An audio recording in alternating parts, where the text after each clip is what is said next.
দর্শক, জুলাই গণহত্যা মামলায় শেখ হাসিনার বিরুদ্ধে রায় ঘোষণাকে ঘিরে রাজধানীতে নিশ্ছিদ্র নিরাপত্তা ব্যবস্থা নেওয়ার কথা জানিয়েছে পুলিশ।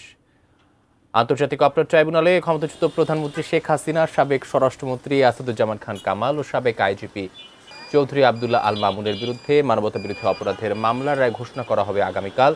অনলাইনের মাধ্যমে সারা দেশে রবি ও সোমবার কথিত শাটডাউনের ঘোষণা দিয়েছে কার্যক্রম নিষিদ্ধ আওয়ামী লীগ। এরই মধ্যে রাজধানীর কয়েকটি স্থানে ককটেল বিস্ফোরণ ও গণপরিবহনে আগুন দেয়া হয়েছে।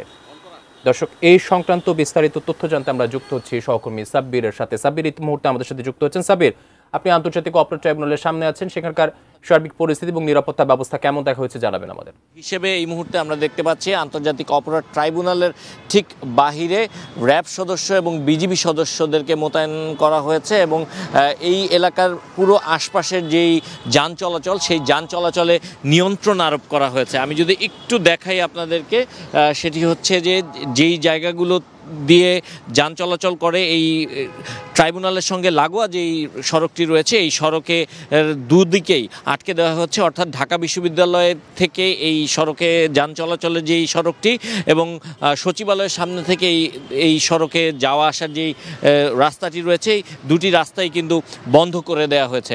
এবং আজকে সন্ধ্যের পর থেকে রাজধানীর বিভিন্ন জায়গায় বিচ্ছিন্ন কিছু ঘটনা ঘটেছে, বিভিন্ন জায়গায় ককটেল বিস্ফোরণের ঘটনা ঘটেছে। এমনকি বন ও পরিবেশ উপদেষ্টা সৈয়দা রিজওয়ানা হাসান, তার বাসার সামনেও ককটেল বিস্ফোরণের ঘটনা ঘটেছে এবং পরবর্তীতে সেইখানকার সিসিটিভি ফুটেজ সংগ্রহ করা হয়েছে এবং সেই সিসিটিভি ফুটেজে দেখা গেছে হেলমেট পরিহিত একজন ব্যক্তি, তিনি এই ককটেল বিস্ফোরণ ঘটিয়েছেন। এবং কিছুক্ষণ আগে রাত 9:30 থেকে 10টা নাগাদ বাংলা মোটরে এনসিপির যে কার্যালয় রয়েছে, সেই এনসিপির কার্যালয়ের সামনেও ককটেল বিস্ফোরণের ঘটনা ঘটানো হয়েছে।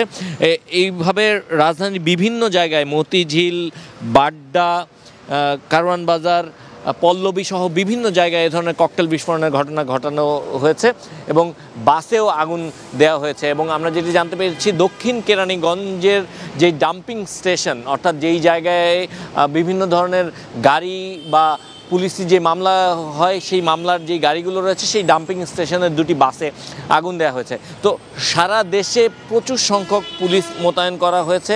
শুধু রাজধানী ঢাকাতেই স্বাভাবিক সময়ে যে সংখ্যক পুলিশ মোতায়েন থাকে, তার চাইতে 6000 পুলিশ বেশি মোতায়েন করা হয়েছে। পুলিশের পক্ষ থেকে যেটি বলা হয়েছে যে বড় ধরনের কোনো জটলা বা কোনো ধরনের মিছিল করার কোনো সামর্থ্য আসলে নেই।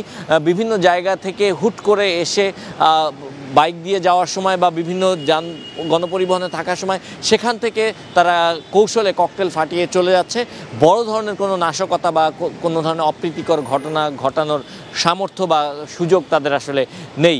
তো এই ছিল এই মুহূর্তে মূলত আগামীকালকে যে রায় ঘোষণা করা হবে, সেই রায় ঘোষণাকে কেন্দ্র করে রাজধানীতে যে নিরাপত্তা ব্যবস্থা নেওয়া হয়েছে, সেই নিরাপত্তা ব্যবস্থা এবং রাজধানীতে যেই ছোটোখাটো যেই ককটেল বিস্ফোরণের ঘটনাগুলো ঘটানো হচ্ছে, সে ব্যাপারে সবশেষ। আকাশ।